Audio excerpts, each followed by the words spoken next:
Good morning students. Class को continue करते हुए कल जो लास्ट टॉपिक चल रहा था, लास्ट टॉपिक अपने छोड़ा था स्वयं परागण। क्या चल रहा था? स्वयं परागण। ये अपन ने कल लास्ट टॉपिक स्टार्ट कर दिया था और इसकी परिभाषा भी बता दी थी और डायग्राम के माध्यम से इसके प्रकार बता दिए थे कि स्वयं परागण में किस प्रकार से क्रिया संपन्न होती है। एक बार दोबारा मैं रिपीट कर देता हूं, एक बार दोबारा परिभाषा को देख लीजिए।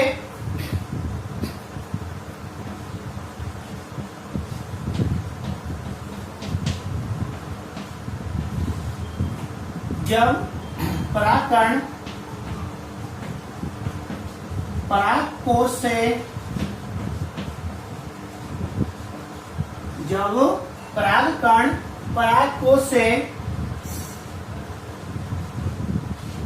मुक्त होकर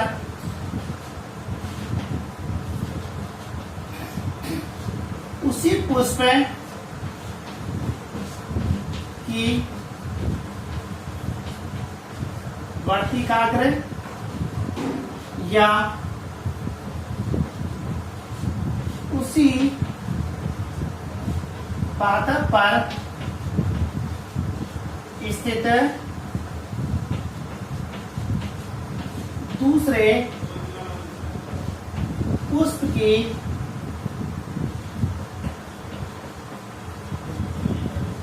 वर्तिकाग्र पर पहुंचने की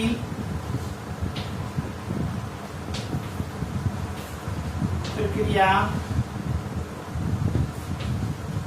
स्वयं परागण कहलाता है।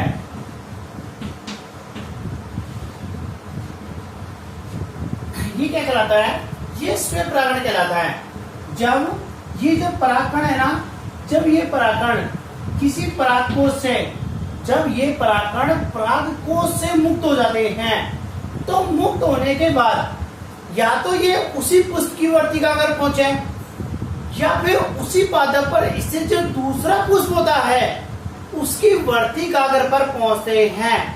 तो इस क्रिया को क्या कहते हैं? स्वयं परागण कहते हैं। स्वयं परागण में ध्यान रखिए, हमेशा या तो एक ही पुष्प के परागकण और एक ही पुष्प की वर्तिकाग्र होना आवश्यक है या फिर एक पुष्प के परागकण और उसी पादप का जो दूसरा पुष्प है उसकी वर्तिकाग्र का होना आवश्यक है। इस प्रकार की जो क्रिया होती है ना, ये किसमें होती है? ये स्वयं परागण में क्रिया होती है। इसीलिए जब कल अपने जो क्लास ली थी इसमें अपन ने ये कहा था कि जो स्वयं परागण होता है ना, ये दो प्रकार से होता है। एक तो अपने कहा था ऑटोगेमी, एक तो अपने क्या कहा था? ऑटोगेमी। और एक अपन ने क्या कहा था? एक अपन ने कहा था जिटेनोगेमी। एक क्या कहा था? जिटेनोगेमी। ऑटोगेमी को अपन कहते हैं स्वयुग्मन। क्या कहते हैं इसे? स्वयुग्मन। और एक होता है जिटोनोगेमी।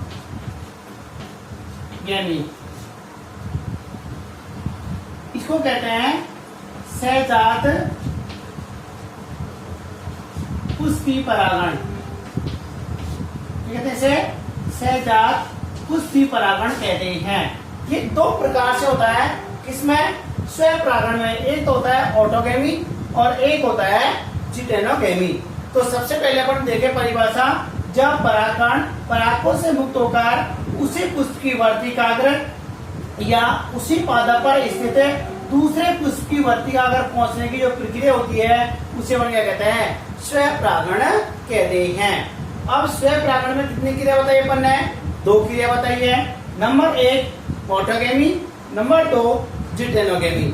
सबसे पहले देखते हैं कि ऑटोगेमी क्या होता है और नंबर दो पे जो जिटेनोगेमी है ये क्या होता है। ऑटोगेमी और जिनेटोगेमी में परागण क्रिया किस प्रकार से संपन्न होती है, इस चीज को बना के डायग्राम के माध्यम से समझाते हैं। इसका डायग्राम कल भी अपन ने शो किया था।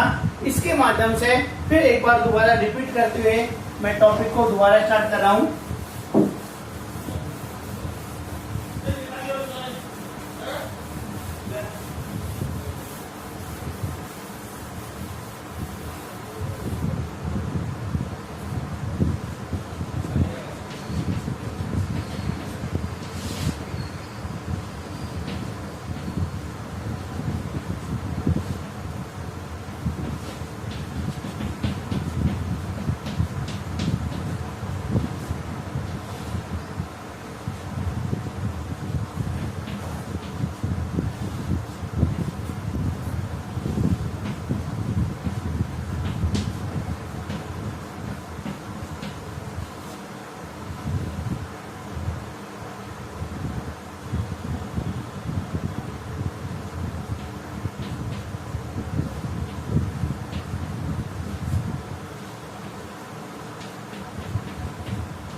एक अपन ने क्या पढ़ा है, एक पढ़ा है ऑटोगेमी और एक अपन ने क्या पढ़ा है, एक पढ़ा है अपन ने जिटेनोगेमी।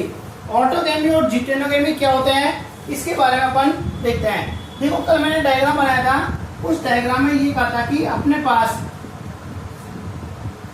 एक प्लांट्स है, ठीक है, एक पादप है और इस पादप पर एक पुष्प तो ये लग रहा है,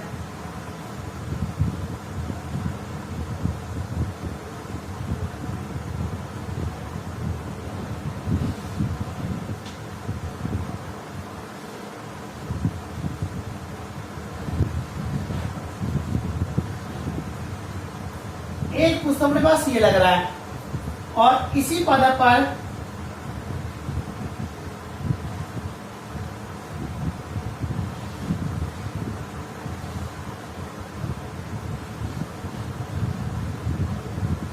एक पुष्प ये लग रहा है।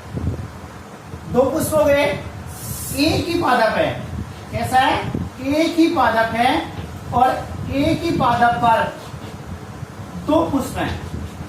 कितने पुष्प हैं, एक ही पादप पर दो पुष्प लगे हुए हैं। जब क्या होता है, यदि इस पुष्प के, यदि एक ही पुष्प के इस परागकोश से, ये क्या है परागकोश, और इस परागकोश से परागकण मुक्त होकर के इसी पुष्प की वर्तिकाग्र पर यदि जाते हैं, दोबारा सुनिए, यदि उसी पुष्प के परागकोश से मुक्त परागकण यदि उसी पुष्प की वर्तिकाग्र पर पहुंचते हैं, इस क्रिया को क्या कहते हैं, ऑटोगेमी कहते हैं। क्या कहते हैं इस क्रिया को, ऑटोगेमी। तो ये क्रिया तो क्या कहलाती है, ये ऑटोगेमी कहलाती है, ये क्रिया कहलाती है ऑटोगेमी। अब दूसरा क्या होता है, यदि अपने पास एक पुष्प तो परागकोश है और दूसरे पुष्प की क्या है, वर्तिकाग्र है। यदि अपने पास इस पुष्प के परागकोश से मुक्त परागकण यदि दूसरे पुष्प की वर्तिकाग्र पहुंचते हैं, इस पर दूसरे पुष्प की वर्तिकाग्र पहुंचते हैं, तो इस क्रिया को क्या कहते हैं, इसको कहते हैं जिटेनोगेमी। क्या कहते हैं, इसको कहते हैं जिटेनोगेमी। ध्यान से सुनिए, जब एक पुष्प के परागकोश से मुक्त परागकण उसी पादप पर दूसरे पुष्प, किस पर, दूसरे पुष्प की वर्तिकाग्र पर पहुंचते हैं, तो इस क्रिया को अपन क्या कहते हैं, इस क्रिया को अपन जिटेनोगेमी कहते हैं। तो एक प्रकार से ये जब अपन एक एक को दर्शाएं तो ये क्रिया तो कौन सी कहलाई, ये तो अपने पास हो गई ऑटोगेमी, ये तो कौन सी हो गई, ऑटोगेमी। और अपने पास यदि अपन जिटेनोगेमी को दूसरे चित्र से दर्शाएं तो अपन क्या कर सकते हैं, इसको एक डायग्राम, ये पुष्प का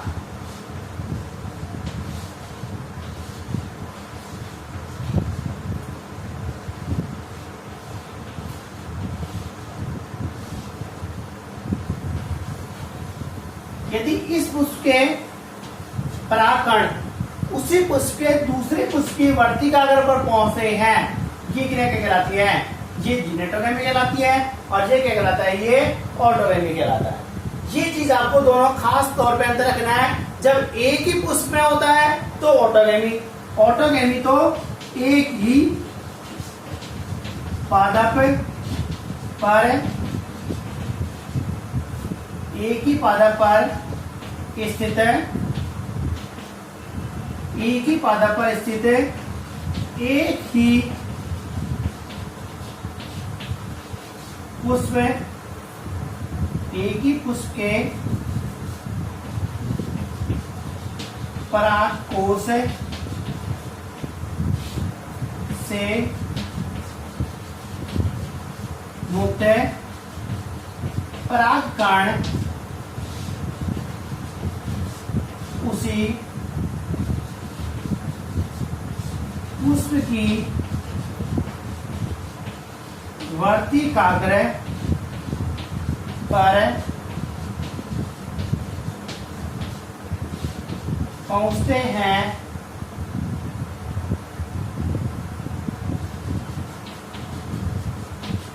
ऑटोगैमी कहलाता है। एग्जाम्पल पर देखें, इसका जो एग्जाम्पल आता है, इसका एग्जाम्पल जो उभयलिंगी प्लांट्स होते हैं, जैसे मटर है, इसमें क्या पाई जाती है, ऑटोगैमी पाई जाती है। और जो जिनेटोगैमी होती है, ये जिनेटोगैमी का मतलब क्या होता है, जिनेटोगैमी को अपन कह सकते हैं कि जब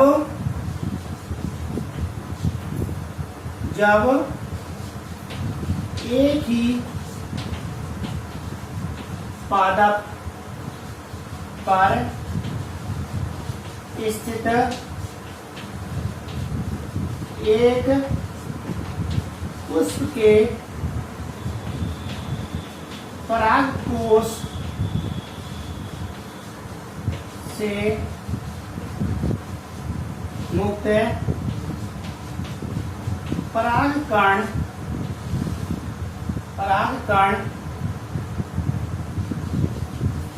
उसी पादप के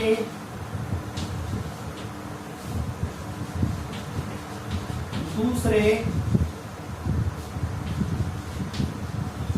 पुष्प की वर्तिकाग्र पर पहुंचते हैं, तो यह क्रिया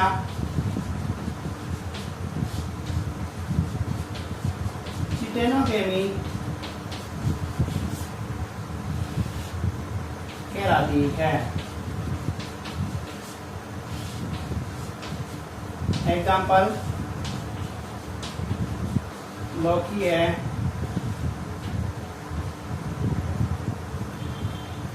ये अपने पास ऑटोगेमी और ये अपने पास जिटेनोगेमी, ये दोनों मैंने आपको स्पष्ट किए हैं कि ऑटोगेमी क्या होता है और जिटेनोगेमी क्या होता है।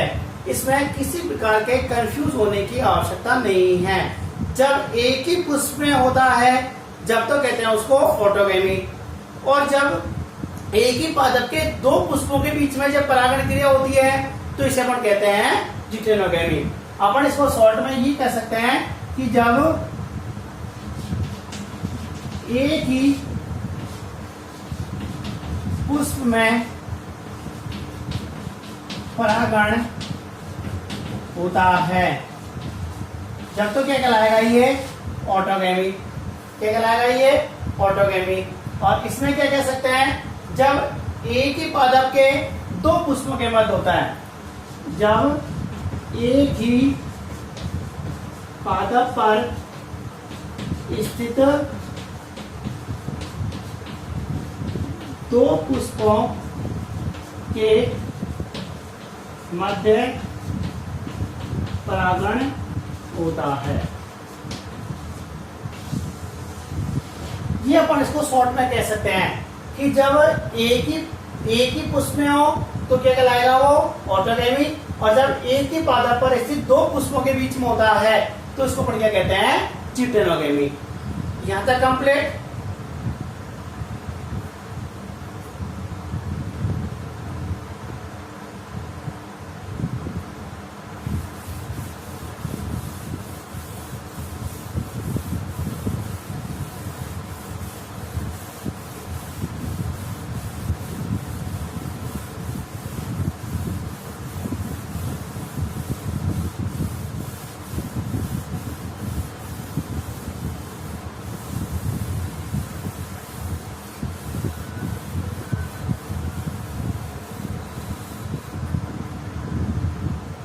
आता है आगे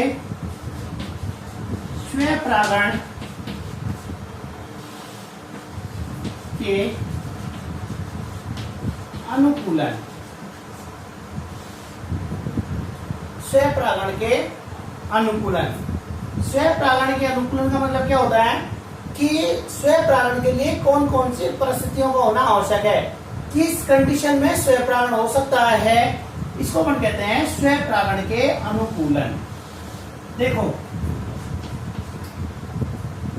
स्वयं परागण, स्वयं परागण मतलब एक ही प्लांट्स के एक ही पुष्प हो या एक प्लांट्स के दो पुष्प हो। अपन क्या कहते हैं, सबसे पहले आता है उभयलिंगता। क्या आता है, उभयलिंगता। उभयलिंगता को अपन कहते हैं द्विलिंगता भी कहते हैं। कहते हैं इसे द्विलिंगता भी कहते हैं। उभयलिंगता द्विलिंगता का मतलब क्या होता है, उभयलिंगता या द्विलिंगता का मतलब होता है कि जब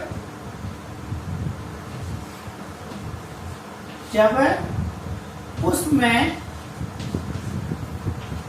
नरजन्नांग व मादा जन्नांग एक साथ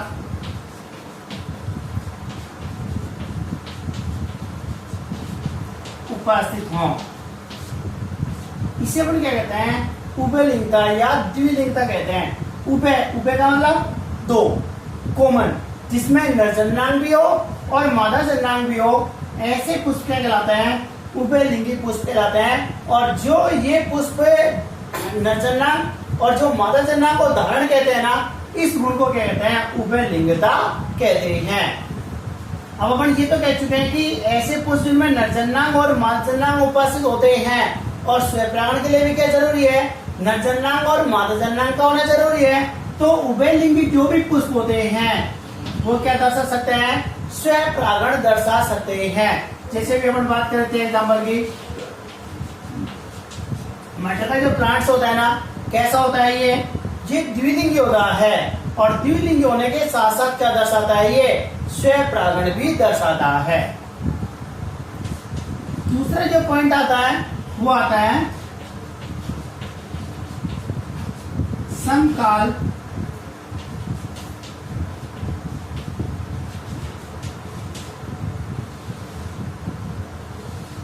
समकाल परिपक्वता। क्या आता है, समकाल परिपक्वता। सम का मतलब समान, काल का मतलब समय, परिपक्व मतलब परिपक्व होना। अब किसका, समकाल परिपक्वन, समय समान समय में यदि परिपक्वन क्रिया होती है तो उसको अपन क्या कहते हैं, समकाल परिपक्वता कहते हैं। कुल मिलाकर ये कह सकते हैं इसमें कि जब नरजन्नांग व मादा जन्नांग का परिपक्वन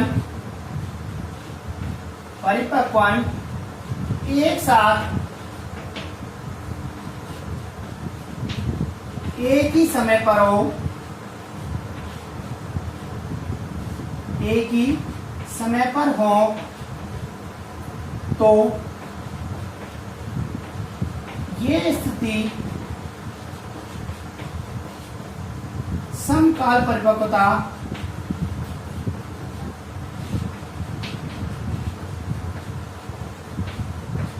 समकाल परिपक्वता कहलाती है।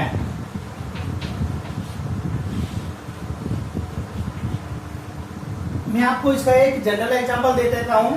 और आपने एक चीज सुनी होगी कि अपने जो ह्यूमन की बात करें, अपने ह्यूमन में क्या होता है कि अपने ह्यूमन में जो मैरिज की जाती है, शादी की जाती है, और इस शादी में अपन कहते हैं कि 18 ईयर और 21 ईयर और 18 ईयर फिक्स किए हुए हैं।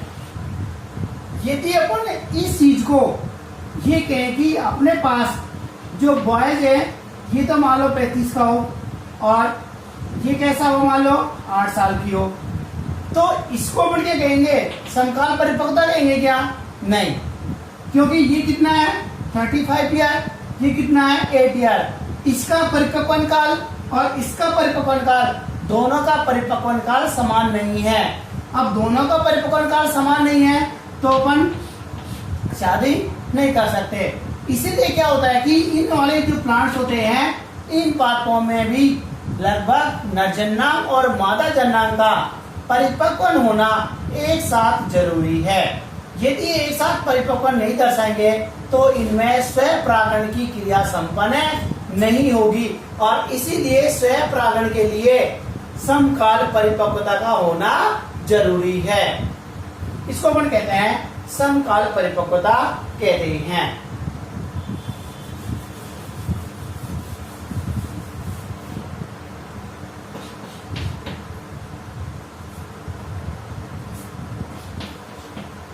एक आता है अपने पास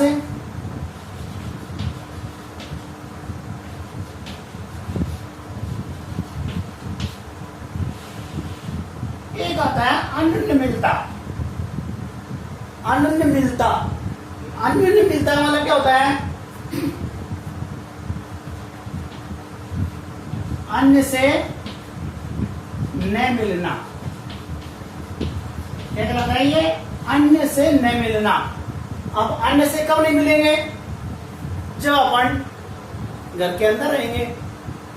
और जो इस समय एट प्रेजेंट जो कोरोना वायरस चल रहा है और इस कोरोना वायरस में भी यही कहा जा रहा है कि लॉकडाउन के दौरान घर रहिए और जैसे लॉकडाउन के दौरान घर रहिए और सुरक्षित रहिए, तो ये जो अन्योन्य मिलता है ना, ये भी लॉकडाउन के दौरान ये किसी से मिलते नहीं है। कुल मिला के ये कह सकते हैं कि जो अन्योन्य मिलता क्रिया दर्शाते हैं ना, इनके जो पुष्प होते हैं ना, इनके पुष्प हमेशा बंद रहते हैं, अर्थात ये पुष्प कभी भी नहीं खिलते हैं। और जब पुष्प खिलेंगे नहीं तो जैसे ये कोई पुष्प है ये बंद है और इसी के अंदर क्या है? उमंग है और इसी के अंदर क्या है? जायांग है। जब इसी के अंदर उमंग है और इसी के अंदर जायांग है तो इस पुष्प के अंदर जो वर्तिकाग्र है उस वर्तिकाग्र में भित्ति को भेद करके बाह्य परागण तो आ नहीं सकते और इसीलिए उनमें क्या नहीं हो सकता? पर परागण किसी भी कंडीशन में नहीं हो सकता। इसीलिए ध्यान रखिएगा कि जो अन्योन्य मिलता क्रिया होती है ना, अन्योन्य मिलती क्रिया उन्हीं पादपों में होती है जिनके पुष्प कभी खिलते नहीं है। इनके पुष्प हमेशा क्या रहते हैं? बंद रहते हैं। इस क्रिया को क्या कहते हैं? अन्योन्य मिलता कहते हैं। इसलिए इनमें हमेशा कौन सी क्रिया होती है? इनमें हमेशा स्वयं परागण क्रिया ही संपन्न होती है। इसलिए इनमें कभी भी पर परागण की संभावना नहीं होती है। ये क्रिया तो कहलाती है अन्योन्य मिलता। जैसे एग्जाम्पल की अपन बात करें तो इसके एग्जाम्पल में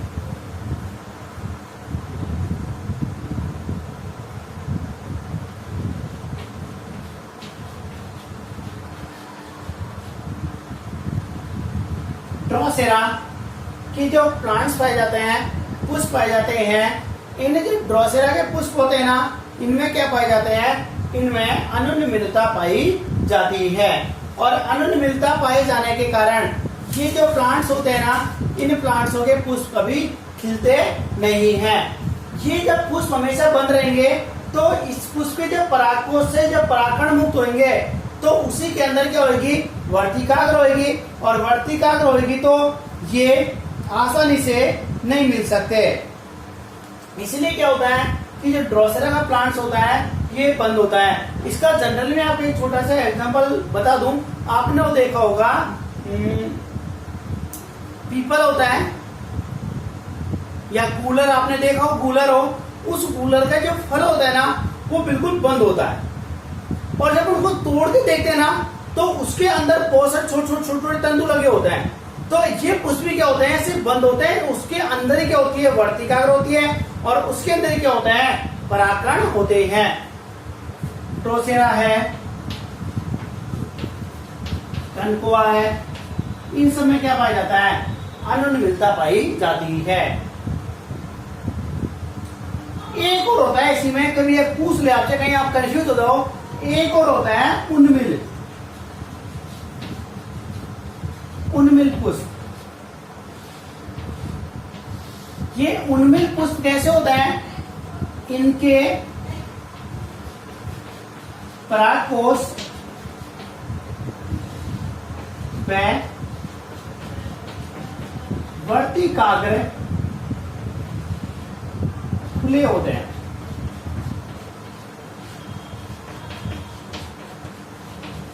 ध्यान रखिए, इसको क्लिस्टोगैमस भी कहते हैं।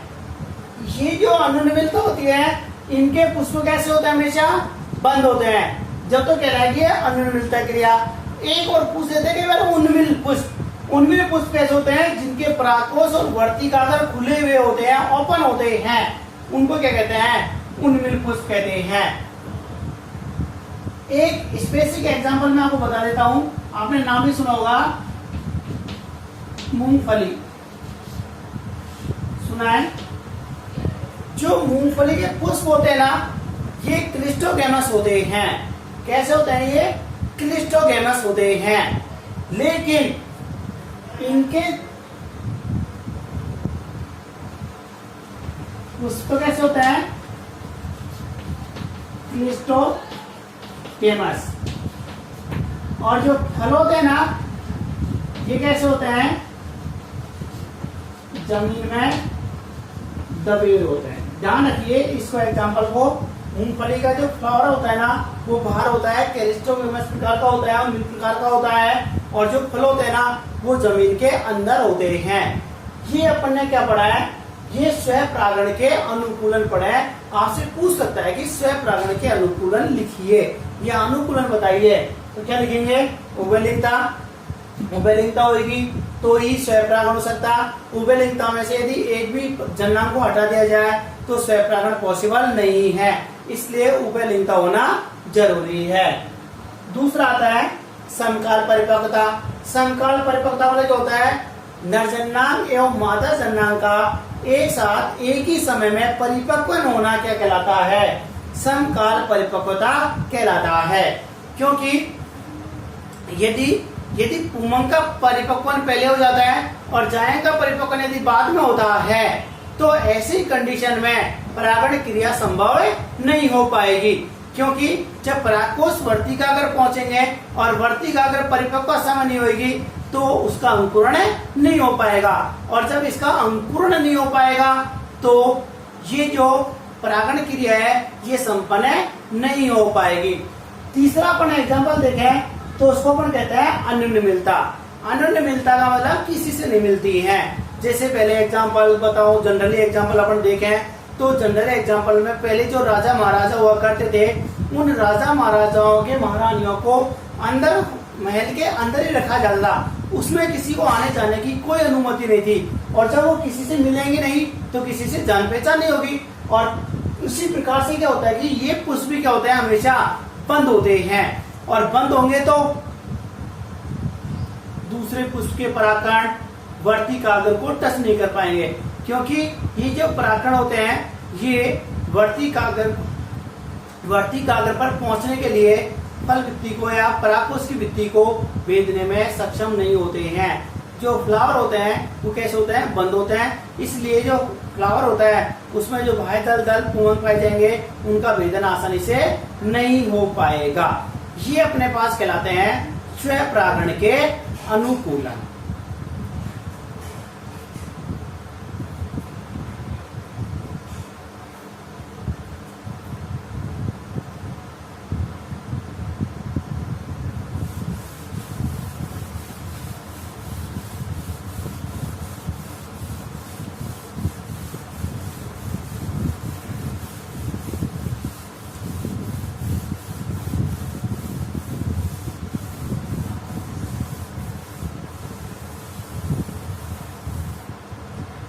क्या पढ़ा अपन है? स्वयं परागण की परिभाषा, स्वयं परागण के प्रकार, ऑटोगेमी और चिटेनोगेमी। तीसरा पढ़ा अपन है स्वयं परागण के अनुकूलन, कौन कौन सा? उभयलिंगता, नंबर 2 समकाल परिपक्वता, नंबर 3 अनुन्मिलता। अब आता है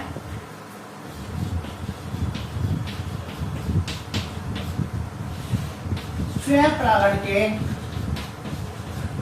लाभ। क्या आता है? स्वयं परागण के लाभ। स्वयं परागण से कौन कौन से लाभ प्लांट्स में होते हैं, अपन ये देखते हैं। सबसे पहले सबसे पहली बात तो ये होती है कि जब स्वयं परागण क्रिया होती है तो या तो एक ही पुष्प में होती है या उसी पादप पर 2 पुष्पों के मध्य होती है। इसलिए स्वयं परागण में किसी भी प्रकार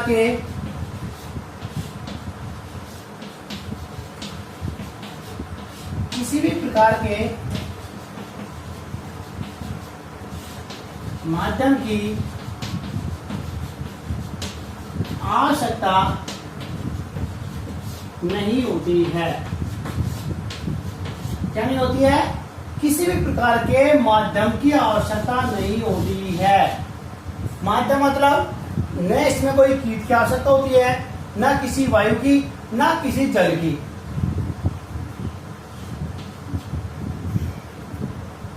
दूसरा देखें, जब इनमें स्वयं परागण क्रिया होती है तो स्वयं परागण क्रिया एक ही पुष्प में होती है, इसीलिए इनके जो परागकण होते हैं ना, ये परागकण कम संख्या में भी परागण दर्शाते हैं। इसलिए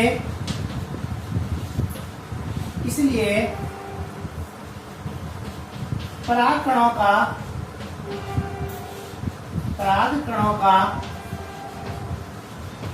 अधिक संख्या में अपव्यय नहीं होता है। क्या नहीं होता है? अपव्यय नहीं होता है। अधिक संख्या में ये नष्ट नहीं होते हैं। तीसरी बात ये है कि इनमें परागण की निश्चितता की संभावना अधिक होती है।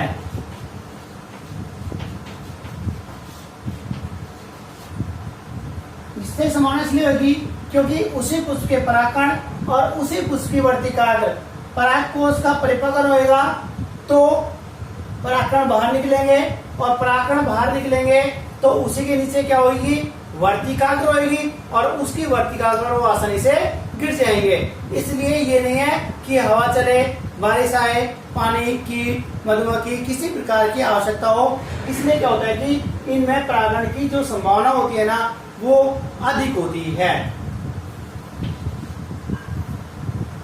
इनसे उत्पन्न संततियों में शुद्धता बनी रहती है। क्या बनी रहती है? शुद्धता बनी रहती है। क्योंकि जब स्वयं परागण क्रिया होती है तो स्वयं परागण क्रिया के दौरान उसी पुष्प के परागकोश और उसी पुष्प की वर्तिकाग्र होगी, तो इनमें किसी प्रकार की विभिन्नता उत्पन्न नहीं होती है। और जब इनमें किसी प्रकार की जब विभिन्नता उत्पन्न नहीं होगी, तो विभिन्नता उत्पन्न नहीं होने से इनमें जो नई संततियां उत्पन्न होंगी, तो नई संततियों में नए लक्षण उत्पन्न नहीं हो पाएंगे, और नए लक्षण उत्पन्न नहीं हो पाएंगे तो ये संततियां हमेशा शुद्ध बनी रहेंगी। ये क्या कहलाते हैं? ये स्वयं परागण के कुछ लाभ हैं जो मैंने आपको बता दिए।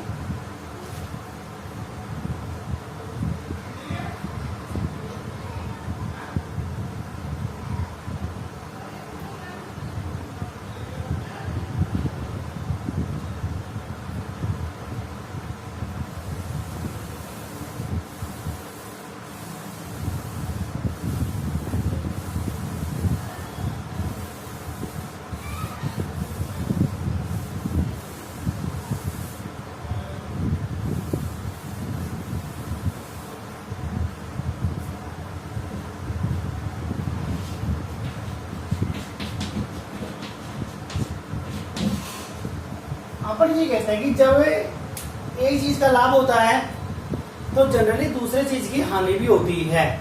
जहाँ प्रॉफिट होता है वहां पर लॉस भी जरूरी है। इसलिए स्वयं परागण के अपने लाभ तो पढ़ लिए थे कि स्वयं परागण के कौन कौन से लाभ होते हैं। तो जब स्वयं परागण के जब लाभ होंगे तो स्वयं परागण से संबंधित हानियां भी उत्पन्न होंगी। इसलिए स्वयं परागण से संबंधित कुछ हानियां कौन कौन सी होती हैं उनको मैं आपको बता देता हूं। एक तो क्या होता है इसमें कि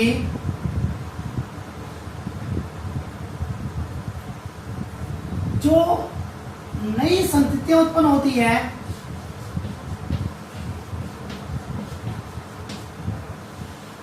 नई संततियां उत्पन्न होती है इनमें विभिन्नताएं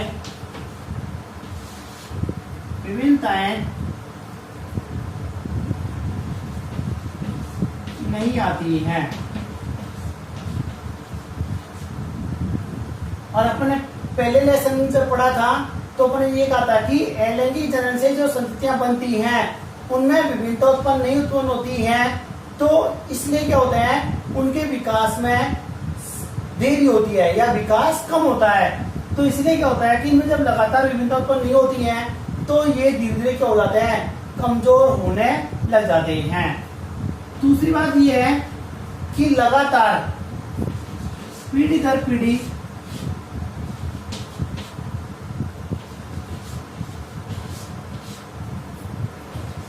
स्वयं परागण होता है तो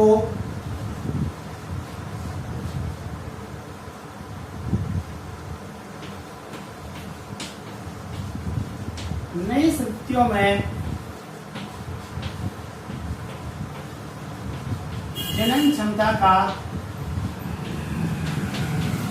ह्रास होने लगता है।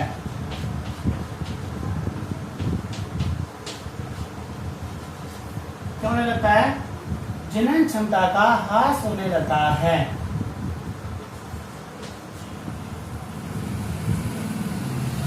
स्वयं परागण में इसमें ऐच्छिक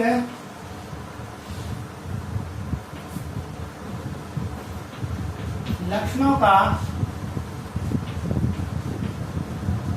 समावेश नहीं किया जा सकता।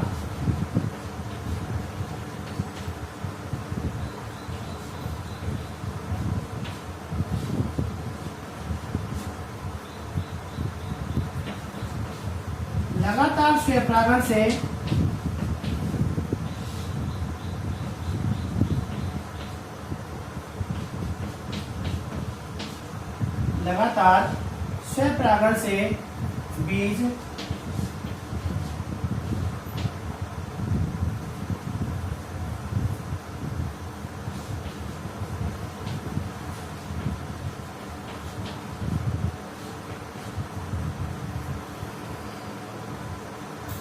कमजोर हो जाते हैं। ये कुछ हानियां हैं।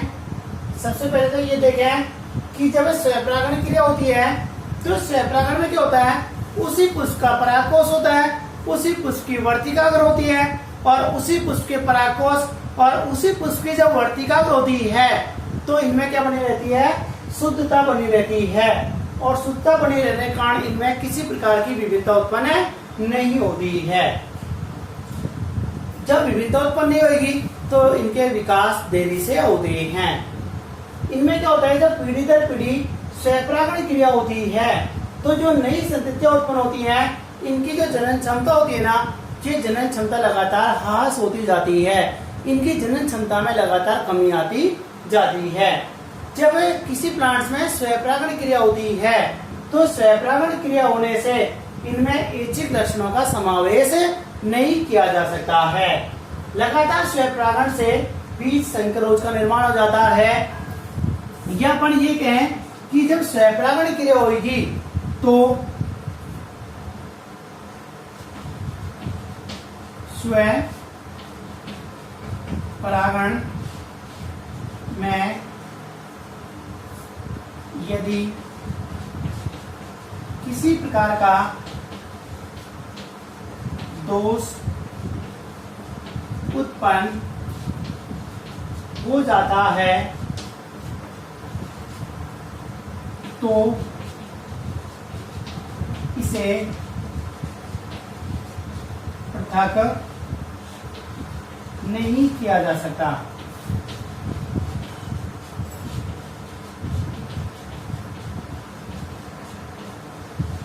मतलब क्या हुआ कि यदि अपन को पता है कि उत्पादकता में कमी आ गई, प्रतिरोधकता में कमी आ गई, और यदि अपन स्व परागण करा रहे हैं तो इस दोष को अपन आसानी से दूर नहीं कर सकते। जब तक इस दोष को हटाया नहीं जाए, और दोष को हटाएंगे तो हो सकता है परागकण दूसरे डालने पड़े। तो इसलिए क्या होता है, जब स्व परागण क्रिया होती है और उसमें किसी प्रकार का दोष पाया जाता है तो उस दोष को आसानी से हटाया नहीं जा सकता। ये कंप्लीट हुआ स्व परागण। क्या पढ़ा था?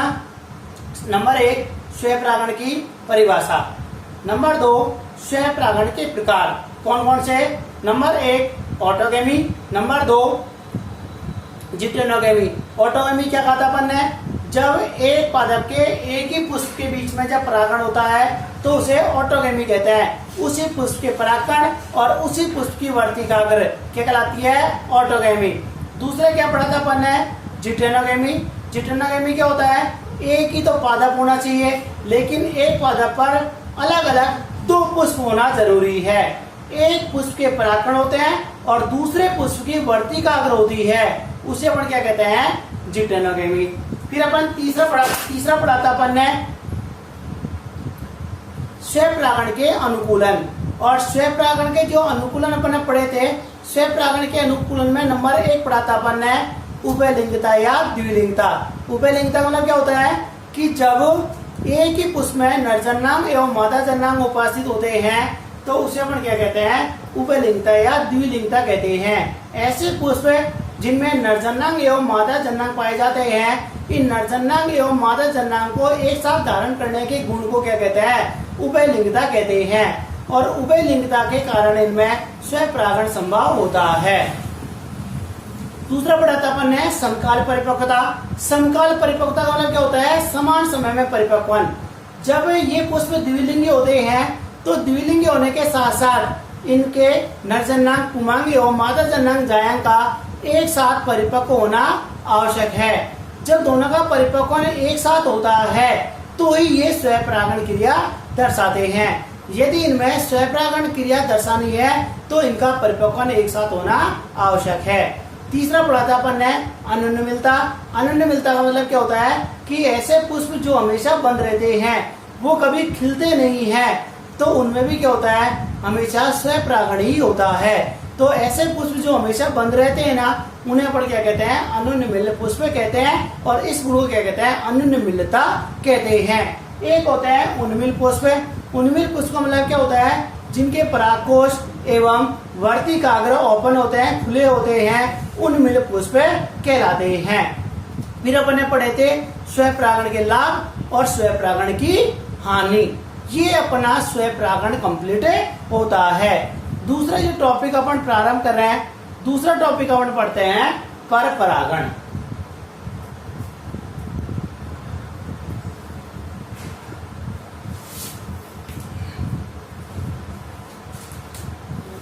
दूसरा टॉपिक क्या पढ़ते हैं अपन? पर परागण।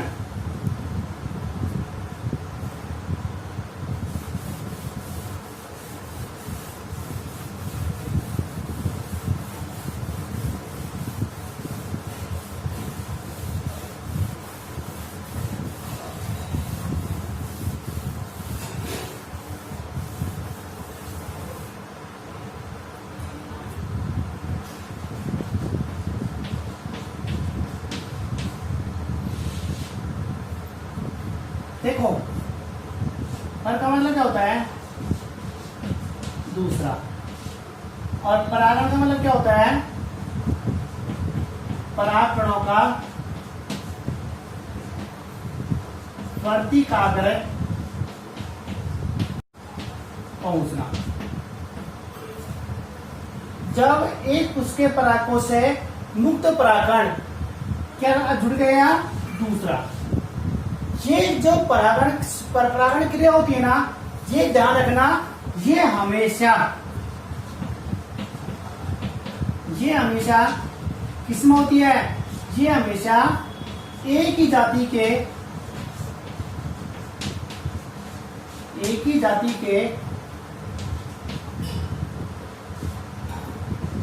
दो अलग अलग पादपों के पुष्पों के मध्य होती है। ये चीज याद रह गई तो परिभाषा आसानी से इजी गोइंग में आप बना भी सकते हो।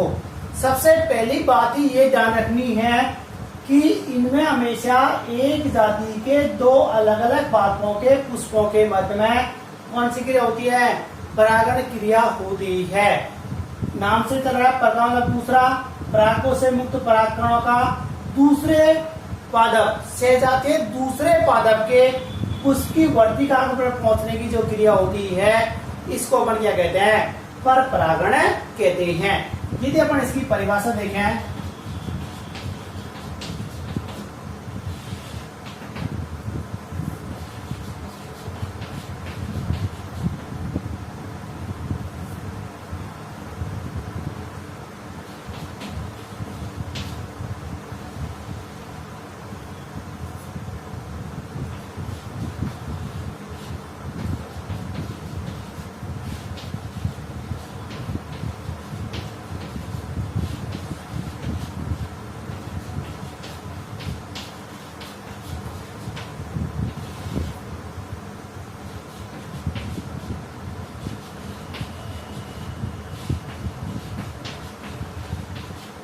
जब परागकण एक पादप के पुष्प के परागकोश से मुक्त होकर उसी जाति के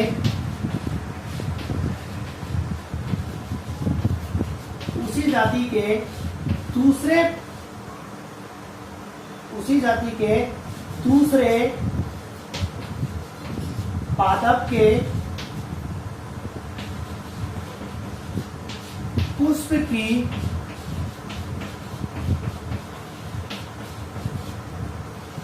वर्तिकाग्र पर पहुंचते हैं, यह क्रिया पर परागण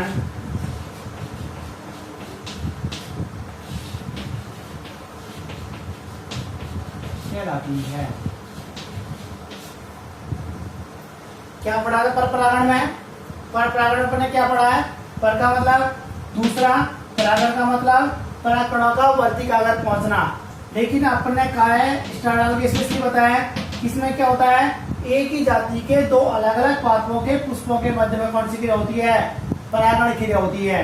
तो इसलिए अपन परिभाषा में भी क्या कह सकते हैं कि जब परागकण एक पादप के पुष्प के परागकोश से मुक्त होकर के उसी जाति के दूसरे पादप के पुष्प की वर्तिकाग्र पर पहुंचते हैं, तो ये क्रिया पर परागण कहलाती है।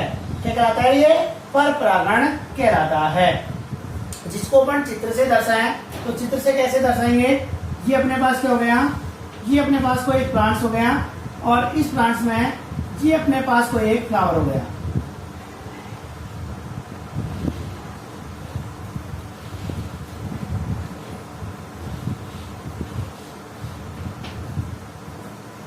ये अपने पास कोई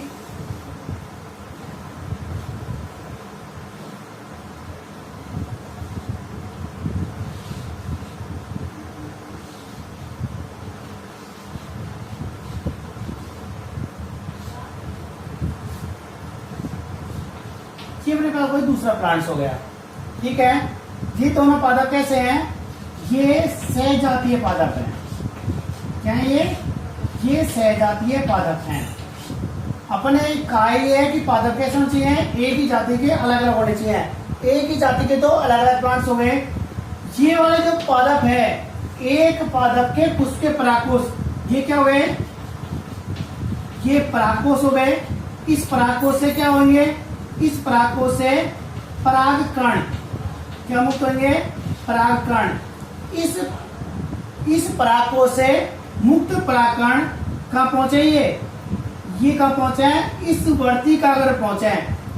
इस परागकोश से मुक्त परागकण कहाँ पहुंचे हैं? ये कहलाती है वर्तिकाग्र। क्या कहलाती है ये? वर्तिकाग्र। जब एक पादप के पुष्प के परागकोश से मुक्त परागकण दूसरे पादप के सहजातीय दूसरे पादप के वर्तिकाग्र पर पहुंचने की जो क्रिया होती है, इसे अपन क्या कहते हैं? इसे परपरागण कहते हैं।